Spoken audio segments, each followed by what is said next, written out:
Muito bem, então nós vamos abrir a palavra de Deus, o Salmo 137. Salmo 137.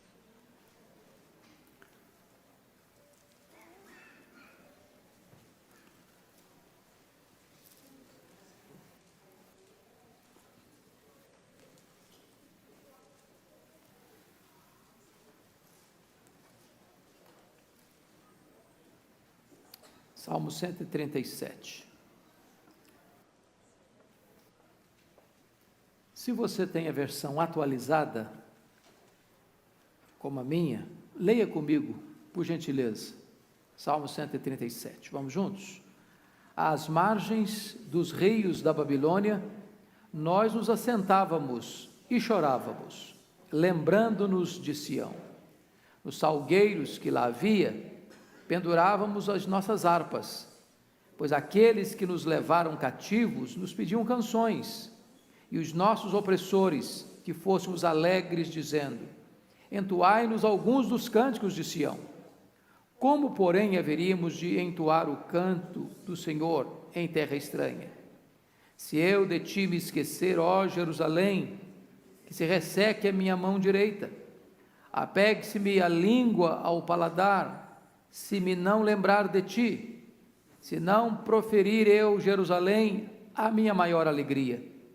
Contra os filhos de Edom, lembra-te, Senhor, do dia de Jerusalém, pois diziam: arrasai, arrasai-a até os fundamentos, filha da Babilônia, que hás de ser destruída. Feliz aquele que te der o pago do mal que nos fizeste. Feliz aquele que pegar teus filhos e esmagá-los contra a pedra. Não dá nem para dizer amém no final dessa leitura, né?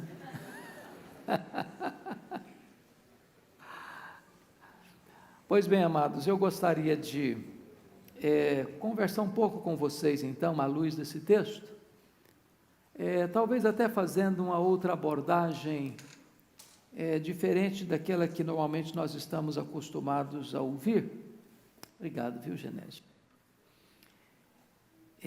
Tratando de uma questão mais existencial desse texto. Alguém já disse, e disse com razão, que antigas bênçãos não são suficientes para o hoje, e nem antigas mágoas deveriam estragar o nosso presente. Nós não vivemos de saudades, nós não moramos no ontem. E muitas vezes, você e eu, deixamos de viver hoje por causa do ontem. Muitos de nós são infelizes hoje porque não resolveram pendências do ontem. Há muitas memórias amargas, há muitos traumas, há muitas feridas emocionais não curadas. Há muitas lembranças que, ao virem à tona, nos machucam, ainda hoje. Há muitos fatos no nosso passado que não foram tratados devidamente. E muitas vezes esse passado se levanta como fantasma para nos assustar, para nos intimidar, para nos assustar.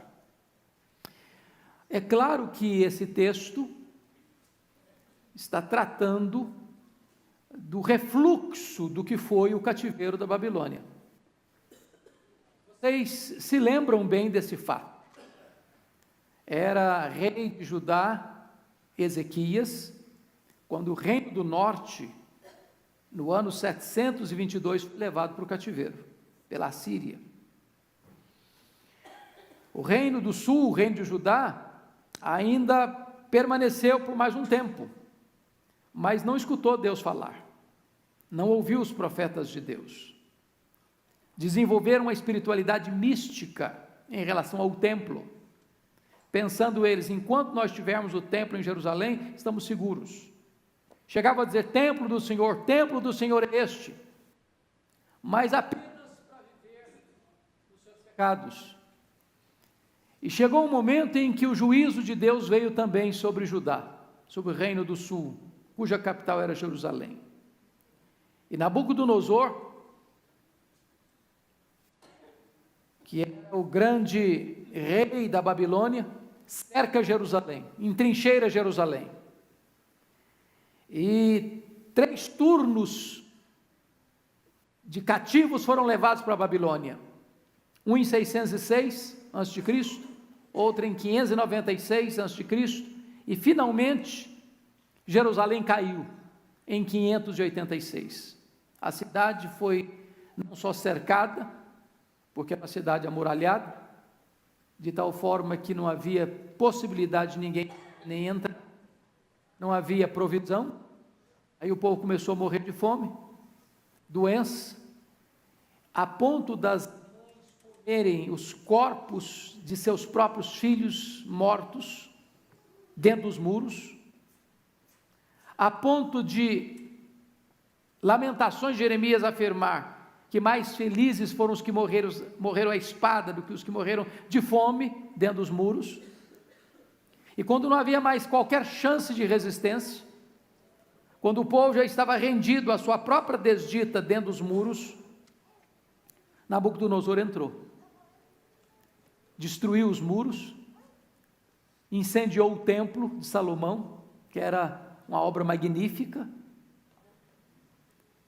arrasou com a cidade, deixou pedras e mais pedras reviradas, escombros, ruínas, passou ao fio da espada homens e mulheres, forçou as jovens, pisou como lama nas ruas as crianças e os velhos, e levou para o cativeiro uma massa. Esse cativeiro durou 70 anos. E alguns deles, o som parece estar. Quer que eu pegue outro, filho? Eu vou tirar esse aqui então, porque aí eu fico mais solto, né?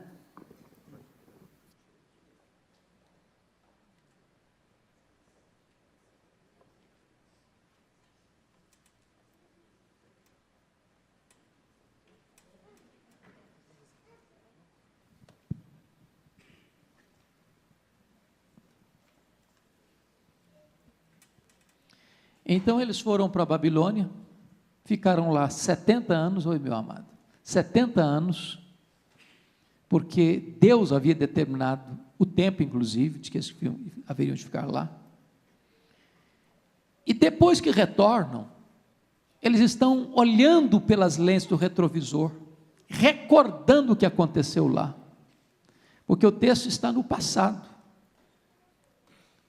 Veja você, nos assentávamos, chorávamos, lembrando-nos de Sião. Eles estão contando uma história. Esse é um texto que relata o que aconteceu no cativeiro. Como é que eles reagiram ao cativeiro.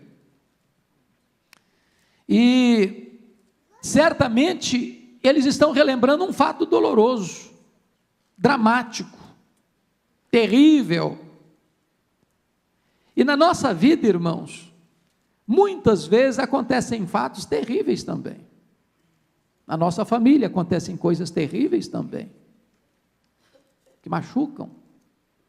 Quantos de nós, que às vezes vai narrar um fato que aconteceu há anos com a nossa família, com alguém da nossa família, e as lágrimas ainda brotam, e as emoções ainda afloram.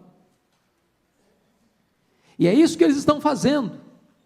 O grande aspecto que eles mostram é que, quando os seus opressores pediram que eles cantassem na Babilônia, eles disseram: não, nós não vamos cantar. Nós cantamos em Sião, nós cantamos em Jerusalém, mas nós não cantamos em terra estranha. E diz a Bíblia que eles dependuraram suas harpas nos salgueiros, e uma tristeza tomou conta deles, e a alegria não vinha mais ao coração deles, e eles não puderam cantar em terra estranha. E é aqui que eu quero fazer uma leitura existencial desse salmo, mostrando que cantar em Sião é bom, e às vezes até fácil, mas o desafio de Deus é cantar também em terra estranha. O desafio de Deus também é cantar quando o cerco chega, quando a dor aperta, quando a tristeza bate a porta, quando tragédias desabam sobre a nossa vida. Como quando Jó, provado, disse: o Senhor Deus deu, o Senhor Deus tomou, bendito seja o nome do Senhor. O que faz um homem e uma mulher não é a circunstância que vem sobre ele, mas como ele reage a essa circunstância. Porque nesse mesmo cativeiro, quando o povo não canta, quando o povo se rende à tristeza e à dor insuperável, está lá também Daniel,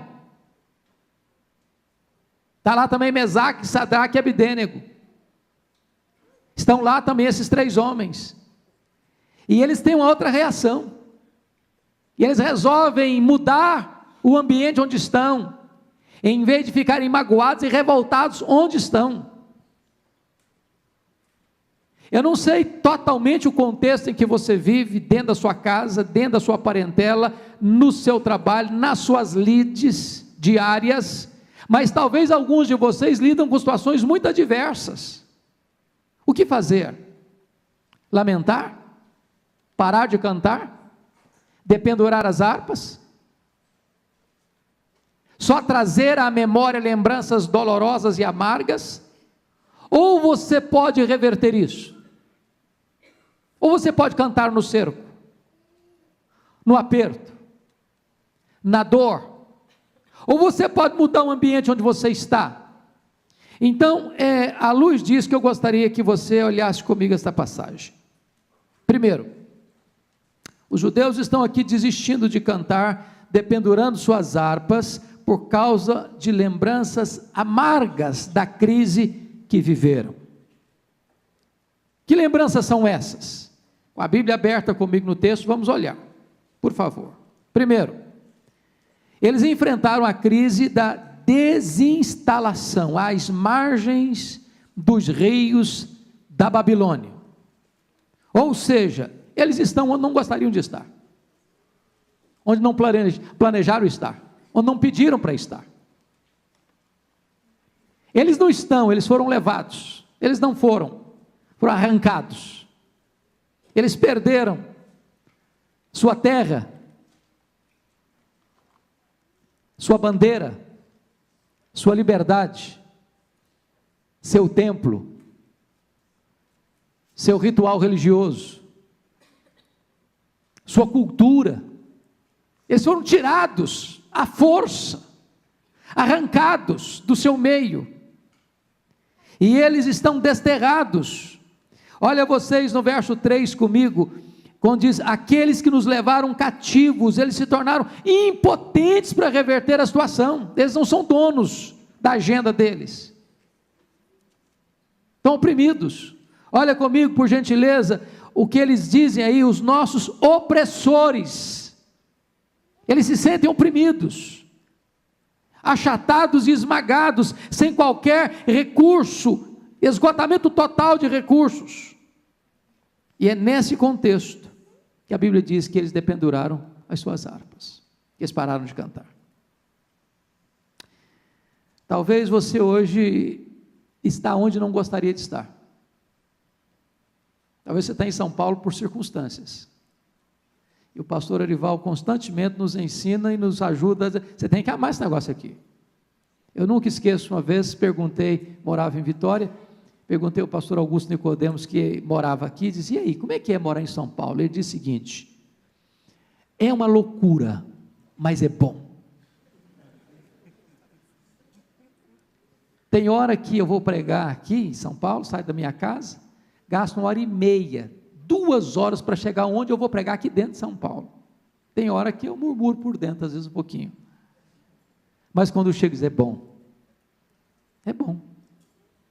Às vezes você não está onde você gostaria de estar, mas não dependure suas harpas, não murmure, não entre nessa onda de reclamação,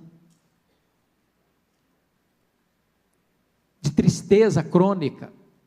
Segundo lugar, olha comigo, eles pararam de cantar, porque estão enfrentando uma crise de apatia coletiva. Olha o verso 1 ainda, nós nos assentávamos.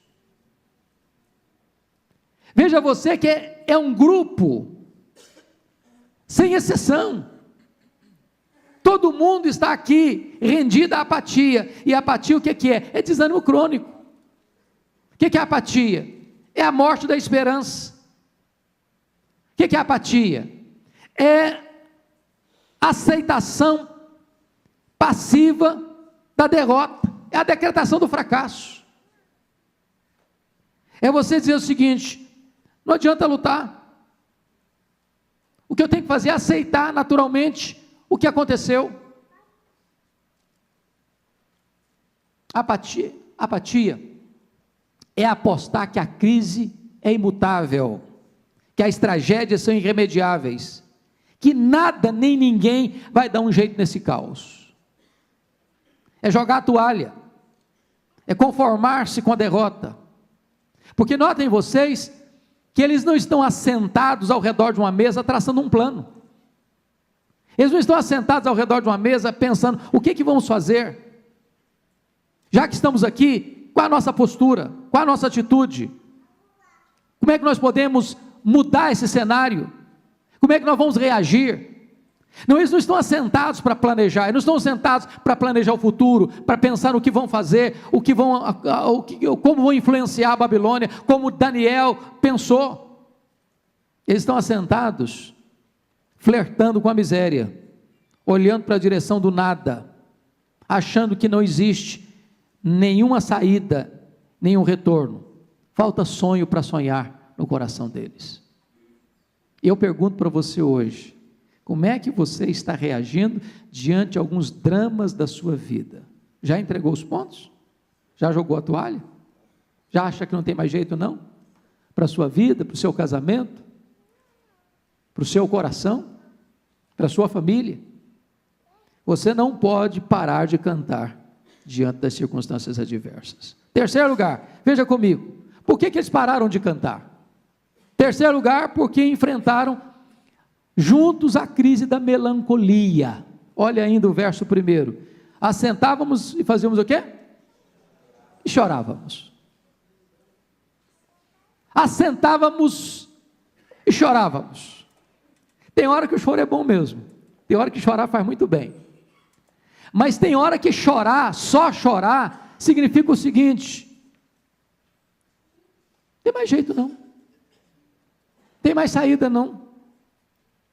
Tudo ao redor para eles estava empapuçado de dor e tensão. Eles se reuniam para fazer o grande coral dos gemidos, dos lamentos. E aí, irmãos, é muito triste quando a nossa alma, muitas vezes, é tomada por essa melancolia crônica, onde paramos de cantar, paramos de sonhar, paramos de planejar, paramos de agir, paramos de reagir, quando nós nos capitulamos a uma dor que para nós é incurável. A pergunta é: o que você está fazendo? Como é que você está reagindo diante de dores que vêm sobre a sua vida? Quarto lugar, por que eles pararam de cantar? Eles pararam de cantar porque estavam enfrentando uma crise de nostalgia. Olha de novo comigo o versículo 1. Às margens dos rios da Babilônia, nós nos assentávamos e chorávamos, fazendo o quê? Lembrando-nos de Sião. Estão morando na saudade. Você conhece esse tipo de gente que está aqui em São Paulo, mas o coração dele está lá na cidade de onde ele veio? Tem crente, inclusive, que vem para uma cidade, ou São Paulo, ou qualquer outro lugar, continua entregando o dízimo dele lá na igreja de onde ele frequentou há 20 anos. Ele mora na saudade, ele mora no passado. Ele está aqui, mas não está aqui. A geografia dele, dos pés, não é a mesma geografia do coração. Nostalgia. Eu acho isso bonito em Daniel. é que a espiritualidade dele não era geográfica. Não era geográfica. Ele não é crente apenas em Sião, ele é crente na Babilônia também. Ele não é crente só na igreja, ele é crente no trabalho também.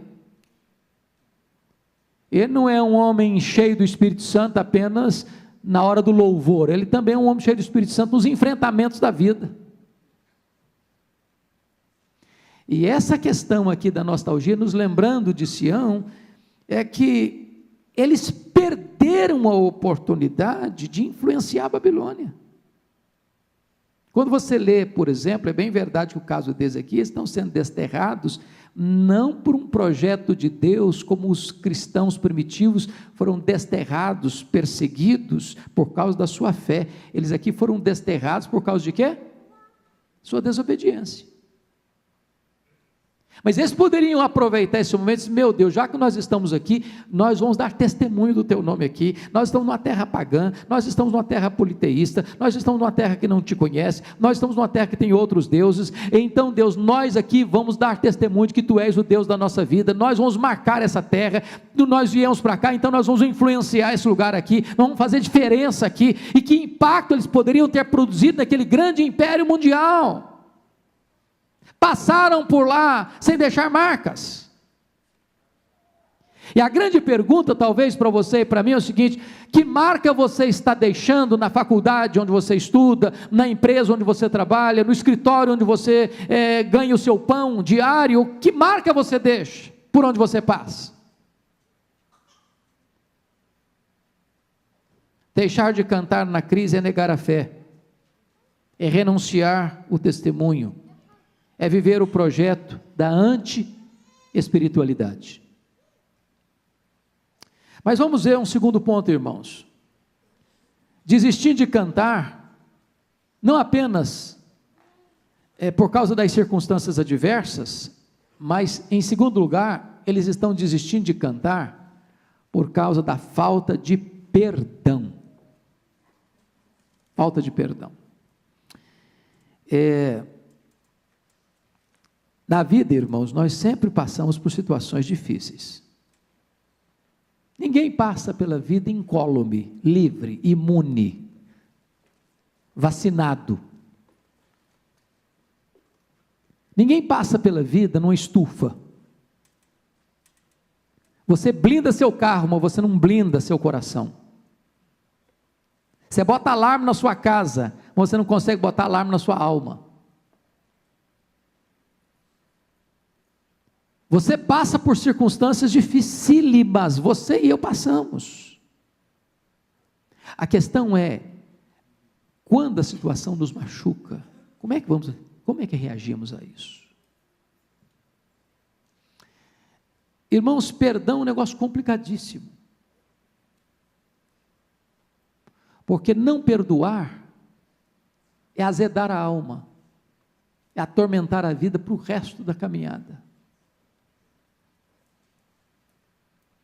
Eu estava viajando essa semana e olhando uma placa lá dos Estados Unidos, aquilo me chamou muita atenção, uma placa enorme, com a cena de 11 de setembro de 2001, e a frase dizia o seguinte: nós não esquecemos.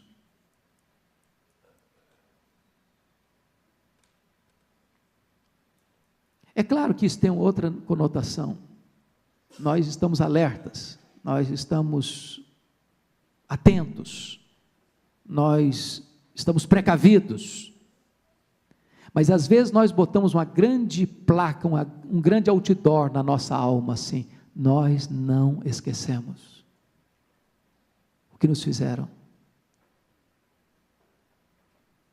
nós não esquecemos o que as pessoas falaram conosco, nós não nos esquecemos do que aconteceu conosco no passado.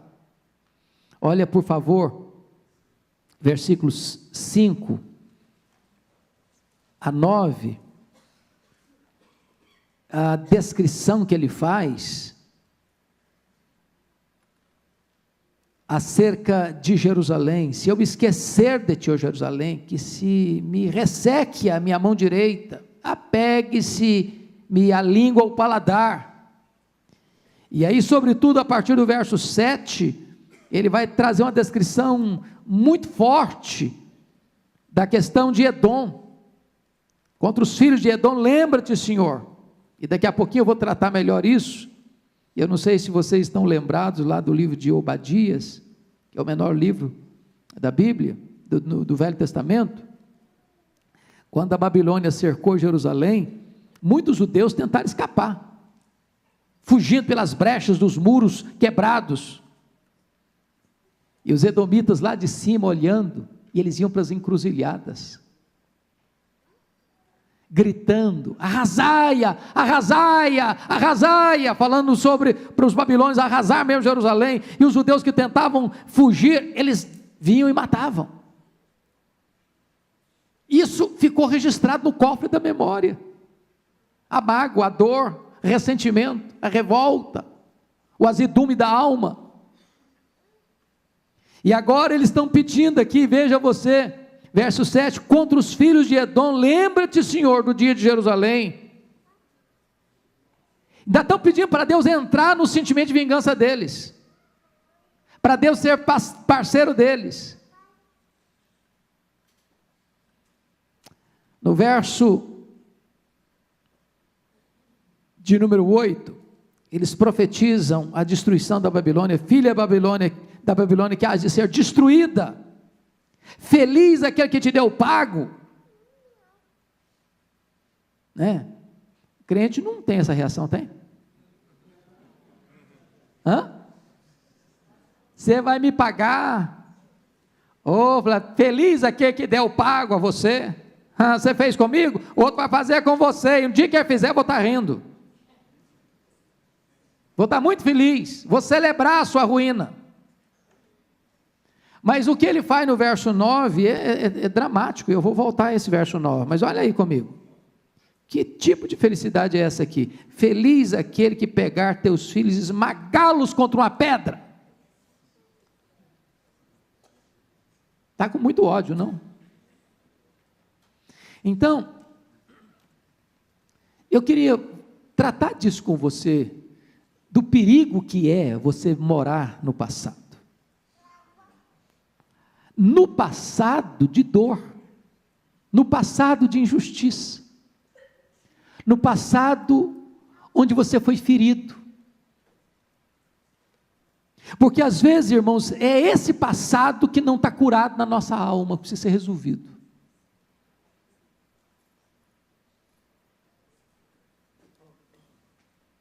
Às vezes a gente fica com o saudosismo de Casimiro de Abreu, né? Oh, que saudades eu tenho da aurora da minha vida, da minha infância querida. Os anos não voltam mais. Tem gente que só vive do passado, a lembrança é nostálgica, só canta os cânticos de Sião em Sião. E eu queria então olhar com você algumas coisas aqui, para que você fique atento. Primeira coisa aqui que me chama a atenção, em relação à questão do perdão, a primeira vez que eles olham para o futuro, é para desejar a tragédia e a destruição de seus inimigos. Você pode ler o verso 8 comigo? Vamos juntos? Filha da Babilônia, que hás de ser destruída, feliz aquele que te der o pago do mal que nos fizeste. Eles assentaram, eles choraram, eles lembraram de Sião, nenhum planejamento, nenhuma leitura, por que estamos aqui, nenhum arrependimento, nenhum desejo de ser bênção onde estão. De repente eles levantam os olhos, de repente eles olham para frente, de repente eles divisam o horizonte, de repente eles fazem um plano, mas no plano futuro deles tinha uma palavra chamada vingança, ódio, retaliação.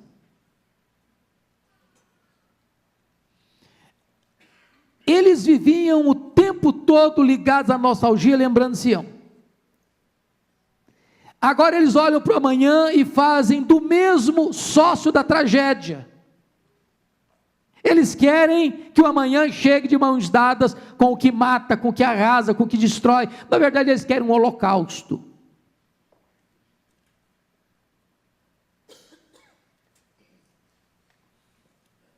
Então, deixa eu dizer uma coisa para você. Eu não conheço todos os detalhes de todo mundo aqui, claro. Mas se você faz ainda alguma provisão para o futuro, desejando que alguém que feriu você, algum dia da sua vida, pague por isso, sofra as consequências disso, seja destruído, e você aguarda isso, e você mostra no calendário todo dia essa expectativa, você precisa ser curado por Deus nesta manhã. Você precisa tomar uma decisão de perdoar.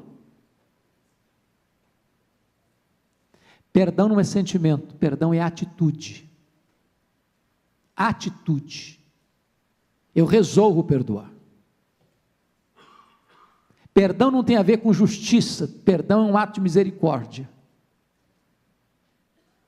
Perdão não é quanto você sofreu, quanto você foi humilhado, quanto você foi despojado, quanto você foi injustiçado. Perdão é você entender que a graça de Deus age na sua vida e você reage ultra circunstancialmente.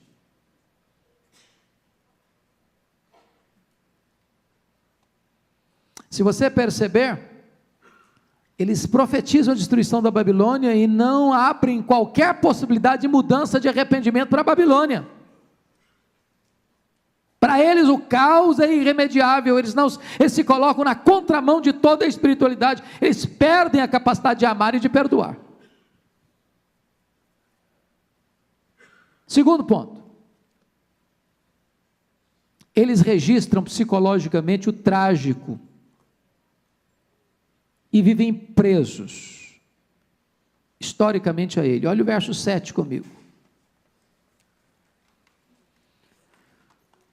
Contra os filhos de Edom, lembra-te, Senhor, do dia de Jerusalém. Grife essa expressão, do dia de Jerusalém. Que dia é esse? Que dia é esse? Pode falar. O dia? Eu sou meio surdinho mesmo, pode falar mais alto. O dia do cativeiro, o dia da invasão, o dia D da história deles, foram arrancados da terra deles, deixando um banho de sangue para trás, deixando corpos estirados no chão para trás. Esse dia ficou gravado com pena de brilhante, com letras de fogo no coração deles. Esse dia, inesquecível. Estão presos esse dia da tragédia, esse dia da dor, esse dia do saque, da expoliação, do massacre, da desinstalação de Sião. Do que eles se lembram? De duas coisas. Primeiro, se lembram de Edom. Quem era Edom? De onde vem Edom? Os edomitas eram descendentes de que povo? De que tronco? Esaú. Esaú era irmão de quem? Jacó. Os israelitas eram descendentes de que tronco? Jacó. Então prestem vocês atenção que Edom e Hebreu vinham de uma mesma família. Dois irmãos gêmeos, um é pai dos hebreus, outro é pai dos edomitas. Sabe o que significa isso? Quanto mais íntima é a relação, maior é a dor. Quando você sofre uma injustiça. Você nem sofre quando um estranho machuca você, mas você sofre muito quando um parente, quando alguém é chegado, quando um amigo próximo fere você. Quanto mais estreita a relação, maior é a dor. E eles estão aqui com esse drama, O dia de Jerusalém, eles não perdoam, eles não têm paz, eles não esquecem esse dia em que foram agredidos. A ferida ainda está aberta e ainda está sangrando. Agora preste atenção que esse texto é um texto pós-cativeiro. Esse texto não foi escrito no cativeiro. Foi depois. Eles estão olhando no retrovisor. Isso é uma reminiscência. Isso é uma lembrança do passado. Então deixa eu fazer uma perguntinha para você. Quando você conta as histórias do seu passado, como é que você conta? A ferida está fechada? Ficou cicatriz, mas a ferida fechou? Ou ainda está sangrando? Ainda está doendo? Eu nunca me esqueço de uma das histórias mais dramáticas que eu já ouvi, de uma moça que foi abusada por um homem que era vizinho, e a família conhecia muito, confiava muito, e esse homem era muito amável com os meninos pequenos, e ele chamava as crianças na casa dele, dava presentes, balas, etc., mas abusava da menina, 9 anos de idade. Quando o pai descobriu, o pai era pastor, tomou uma decisão, 2 coisas: ou eu mato esse homem, ou eu vou embora daqui. Ele achou que a segunda opção era melhor, foi embora da cidade,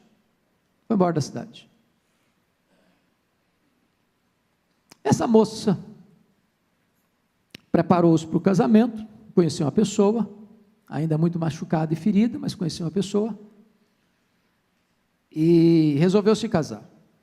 Ela estava fazendo os preparativos do casamento, e soube que havia uma pessoa na cidade, onde ela estava agora morando, que era a pessoa que fazia bolo de casamento para quase todo mundo lá, era uma cidade pequena, e ela então é levada lá, para fazer, convidar, acertar os detalhes do bolo do casamento. Quando ela chega, uma surpresa, o homem confeiteiro do bolo era exatamente o homem que havia abusado dela. Quando ela olhou para o homem, ela saiu correndo. A ferida sangrou de novo. E ela disse: meu Deus, eu não posso nem me casar, eu não estou bem. Estou perturbada, estou magoada, estou ferida. Se eu me casar nessa circunstância, eu vou fazer meu marido infeliz. E ela botou o joelho no chão e disse: Deus, o Senhor me ajude. Eu não posso avançar na vida sem resolver essa pendência. E Deus agiu de uma maneira tão miraculosa no coração dela, que ela resolveu, não sentiu não, ela resolveu perdoar aquele homem. Porque quando você resolve, Deus dá a você o poder, o sentimento. E ela chega para esse homem e diz para ele assim: eu vim aqui contratar o bolo para o meu casamento, e eu sei quem é o senhor, eu sei o mal que o senhor me fez, mas eu tomei a decisão de perdoá-lo. O senhor está perdoado em nome de Jesus, eu estou curada. E essa mulher, ao dar esse testemunho para mim, numa longa conversa que tivemos, ela arremata a conversa dela numa frase que eu nunca mais esqueci. Ela diz assim: perdão é lembrar sem sentir dor. Perdão é lembrar sem sentir dor. Porque lembrar não tem jeito de não lembrar, irmãos. Nem depende de você lembrar ou não lembrar. Isso vem na sua mente, querendo você ou não, gostando você ou não. Você não tem o poder de deletar as coisas da sua mente. Você não tem o poder de amnésia voluntária. Mas perdoar significa o seguinte: ainda que isso venha à sua mente, à sua memória, você diz: isso está resolvido, eu não sofro mais. Perdoar é lembrar sem sentir dor. É por isso que os hebreus não perdoaram. Eles lembram do dia de Jerusalém. Terceiro lugar, Eles registram não apenas o dia da tragédia, como também as verbalizações de agressividade dirigida a eles. Notem que é coisa diferente. Primeiro estão lembrando o fato, agora estão lembrando as circunstâncias e os detalhes do fato. Olha o verso 7b. Contra os filhos de Edom, lembra-te, Senhor, do dia de Jerusalém, pois diziam, arrasai-a, arrasai-a, até os fundamentos. Meus irmãos, essa frase, arrasai-a, arrasai-a, até os fundamentos, ficou gravado. O gravador fixou isso. Você já assistiu o filme de investigação, que o camarada, às vezes, para descobrir determinados detalhes, pega uma gravação, escuta 1, 2, 5, 10, 1000 vezes, para ver detalhes, para descobrir algumas coisas nos detalhes, às vezes no tom da voz. É isso que estão fazendo. Eles gravaram isso, tem anos, já passaram-se muitos anos, o fato já não existe mais, mas aquelas palavras não foram esquecidas. Eu sou pastor há 35 anos, já tenho atendido tanta gente ao longo dessa caminhada. Quantas vezes eu escuto pessoas dizendo o seguinte, retratando para mim palavras precisas e exatas que escutaram do pai, da mãe, do professor, da professora, do patrão, do marido, da esposa, dos filhos, aquela palavra que machucou, aquela palavra que feriu, aquela palavra que adoeceu emocionalmente, e a pessoa não se livra disso. Arrasai-a, arrasai-a, até os fundamentos, vocês guardaram no cofre da memória essas palavras.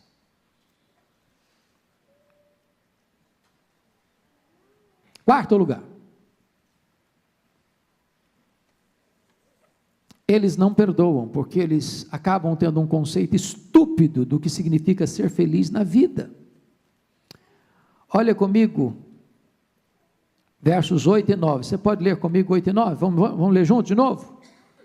Filha da Babilônia, que hás de ser destruída, feliz aquele que te der o pago do mal que nos fizeste, feliz aquele que pegar teus filhos e esmagá-los contra a pedra. Pensem comigo nisso. A violência é motivo de choro e não motivo de alegria.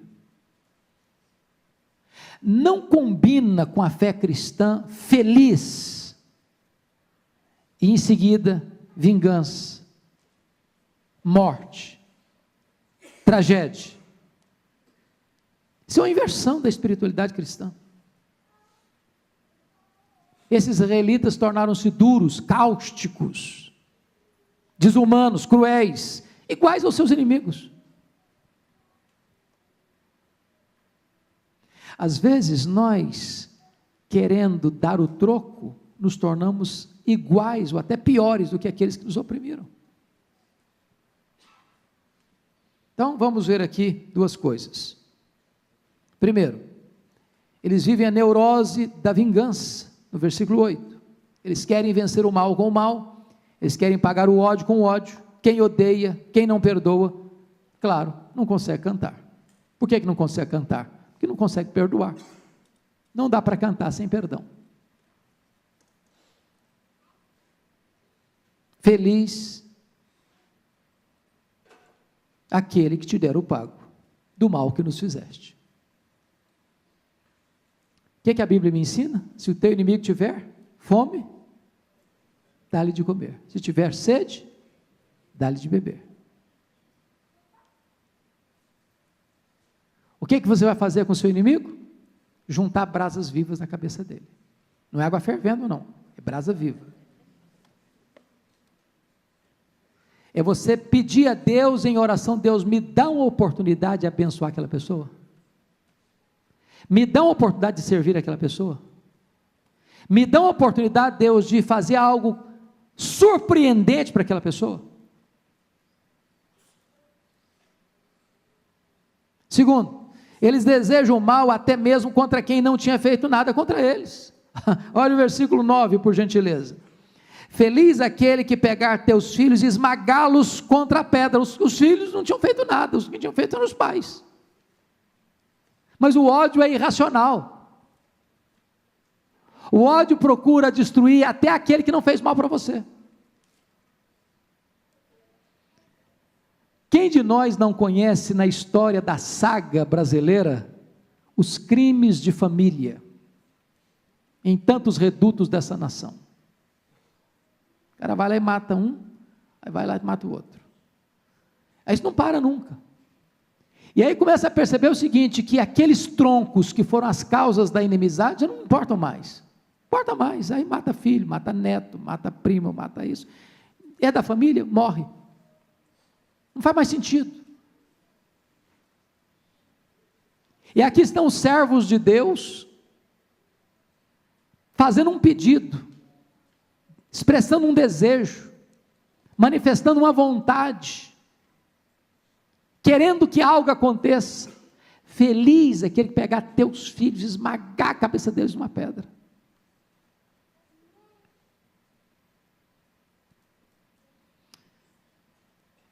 O que está acontecendo? Eles transferem seu ódio para outra geração.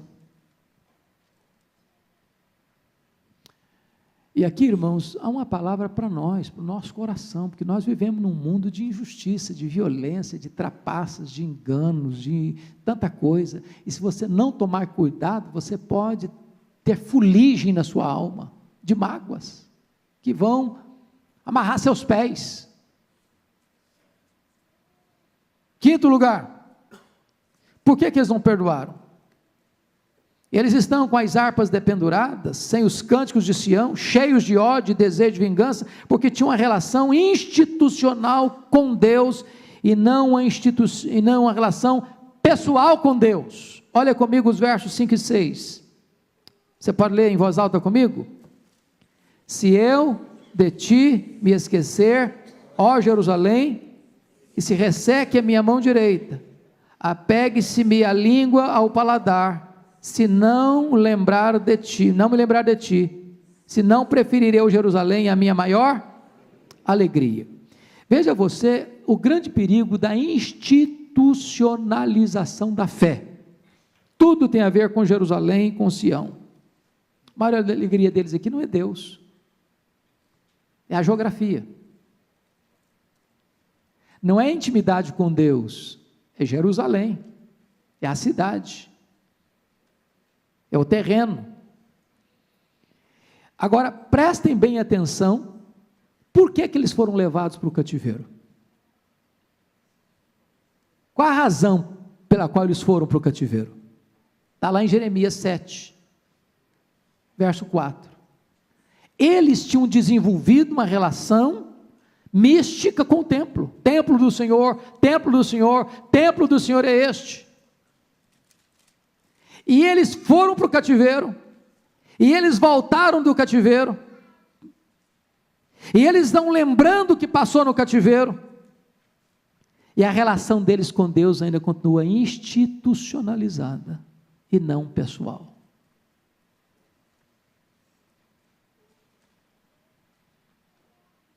O negócio deles é Sião, o negócio deles é Jerusalém, e não o Deus de Jerusalém. O templo e não o Deus do templo. Muito cuidado para que você não tenha uma fé apenas religiosa, apenas institucionalizada. Eu conheço, talvez você conheça também, gente que morre pela igreja instituição, mas não luta, não levanta um dedo pela causa do Senhor. Gente que morre pela religião, pela denominação, mas não tem nenhum amor a Deus. E eu não estou dizendo que você não deva ter amor à igreja, amor à instituição, amor à denominação. Estou dizendo que você não pode substituir sua relação pessoal com Deus pela sua fé institucionalizada.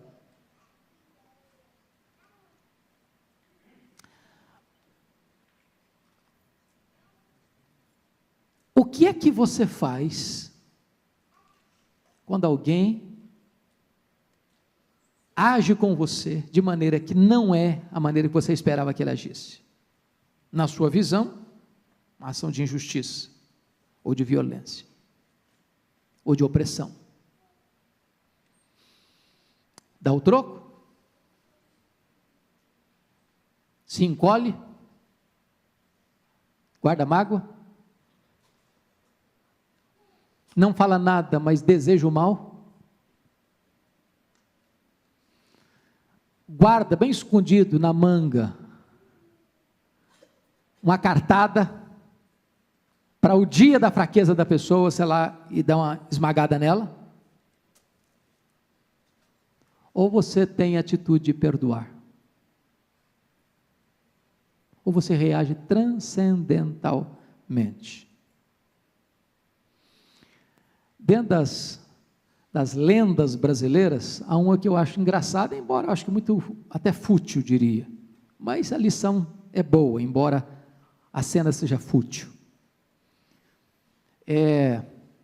Todos já ouviram falar na chamada Dona Beija, né? A cidade de Araxá, Minas Gerais. Seus romances, e etc e tal. Não estamos aprovando isso. Mas um fato que marcou muito uma vez quando li, que uma das suas desafetas, por causa da postura que ela tinha de ficar com tantos homens da cidade, querendo expressar a sua dor, a sua mágoa e a sua revolta com ela, pegou um estrume de boi, parecendo uma pizza, as bordas bem recheadas, fez um bom embrulho, papel de celofane, laço amarelo, e mandou para ela. O portador não sabia o que tinha lá dentro, levou. Fulano então mandou para a senhora. Pega, abre, era estrume. Ela disse para a pessoa, para o portador, fica um pouquinho, eu tenho também um presentinho para mandar. Foi lá no quintal dela, pegou as flores mais bonitas que ela tinha, fez um buquê bem bonito, escreveu um bilhete assim: cada pessoa dá o que tem.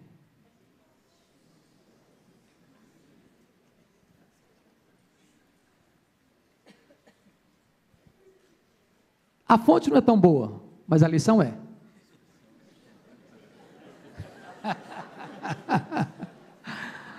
A lição é boa. O que você faz com as pessoas que fazem mal a você? Devolve na mesma moeda?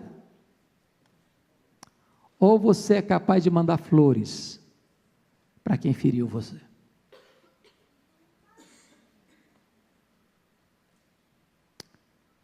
Muito bem. Eles estão dependurando as harpas em que lugar? Vamos voltar de novo para o verso 1 para encerrar. Às margens dos rios da Babilônia, nós nos assentávamos e chorávamos, lembrando de Sião. Nos salgueiros que lá haviam, pendurávamos nossas harpas. Eles não estão cantando. O ambiente não está bom mesmo, nós estamos no cativeiro, mas eles estão aonde? Estão à beira de um dos rios da Babilônia, o rio Tigre e o rio Eufrates, lugares férteis. Eles não estão num deserto, eles não estão numa cova, eles não estão num antro, eles não estão num curtume, eles não estão algemados, eles estão em Campinas Verdes, em águas correntes, debaixo de árvores frondosas, tem sombra, são solicitados a cantar, mas eles dependuram as suas harpas. Tem hora que você também deixa de olhar ao seu redor e ver coisa, mesmo na tragédia, coisa boa. Você tem uma casa para morar, você tem uma cama para dormir, você tem roupa para vestir, você tem pão sobre a sua mesa, você tem carro para andar, e se não tem carro, tem ônibus, tem metrô, tem trem, tem táxi, tem bicicleta, só não tem moto, que moto a gente devia aposentar. Moto a gente devia nem usar. Olhe ao seu redor e veja que apesar das lutas que você enfrenta, tem coisa boa ao seu redor. Não dependure suas harpas. Não guarde mágoa. Eu quero terminar lembrando a você 3 textos. Primeiro, Isaías 54:1 diz: canta alegremente, ó estéril. Bom, mas esterilidade não é cenário para cantar, é para chorar. Mas a ordem é cantar, e não é só cantar, cantar alegremente. Você canta pela fé. Você proclama o que não está vendo, mas você crê. Por isso você confia. Segundo texto, Marcos 14, 22 a 26, diz que Jesus cantou um hino no cenáculo, depois que instituiu a ceia, na sombra da cruz, mergulhado no maior drama da história, quando ele, sendo santo, santo, santo, se fez pecado por nós. E notem vocês que Jesus não sai do cenáculo para o Getsemane, onde ele travaria a mais terrível luta do universo, de sangrento suor, onde ele se angustiou até a morte. Ele não vai para lá chorando, ele vai para lá com um hino, cantando. Para fazer o quê? Para dar a vida por pecadores, como você e eu, ímpios, fracos, inimigos de Deus. Terceiro texto que eu gostaria de lembrar a você, Atos 16, 25, Paulo e Silas estão numa campanha missionária na cidade de Filipos, colônia romana, e eles são presos, e eles são açoitados, e eles não estão murmurando, nem reclamando, nem chorando, nem desesperados, eles estão orando, estão cantando à meia-noite. O cenário é muito ruim, mas eles estão cantando. Eu não sei o que nos reserva o ano de 2018, talvez algumas lutas, talvez algumas provas, talvez até alguns dramas, mas em nome de Jesus, 2 coisas nós somos chamados a não fazer: a não dependurar nossas harpas, a não pararmos de cantar. Segundo, não importa o que acontecer, não guarde mágoas, não guarde mágoas. A mim me pertence a vingança, diz o Senhor, eu retribuirei. A você, a mim, cabe pagar o mal com o bem, a perdoar, assim como Deus em Cristo nos perdoou. Vamos orar, queridos, pedir graça ao nosso Deus. Deus quer tratar a nossa alma, Deus quer tratar o nosso coração. E se você tem alguma pendência a ser resolvida, na sua vida, na sua família, lá no seu trabalho, onde quer que seja, na sua parentela, na sua família, ponha essa causa nas mãos de Deus nesta manhã. Tome a decisão de cantar e de perdoar. Senhor Deus,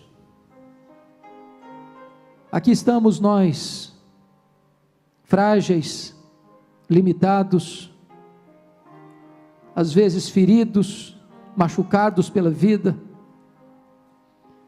às vezes machucados pelas nossas quedas, pelos nossos deslizes, fracassos, sofrendo as consequências do nosso próprio erro, mas aqui estamos, Senhor, para te pedir misericórdia, te pedir graça, te pedir cura, te pedir libertação, te pedir sentimento de arrependimento verdadeiro, de amor genuíno, de perdão sincero. Meu Deus, não permita que cantemos os cânticos de Sião apenas em Sião. Dá-nos também a bênção de cantar os cânticos de Sião em terra estranha, lá na faculdade, lá no escritório, lá na empresa, lá na fábrica, lá na rua, lá na esquina, lá no meio da nossa família, lá no meio do nosso trabalho, em qualquer lugar que estivermos, ponha nos nossos lábios um cântico de louvor ao teu nome, Senhor. Glorifica o teu nome em nossa vida, e ajuda-nos a glorificarmos o teu nome com o nosso viver. Abençoa a tua igreja, Senhor. Visita o teu povo com a alegria da tua presença, com a alegria da restauração espiritual. Dá-nos graça para vivermos este ano sob a luz do teu rosto, vivendo uma vida digna do teu nome, para o teu inteiro agrado, frutificando em toda boa obra. Agradecemos-te por esta igreja, agradecemos-te pelas famílias reunidas aqui nesta manhã, e o fazemos em nome do Senhor Jesus. Amém. Deus abençoe, queridos, e agora o intervalozinho para o culto das 11.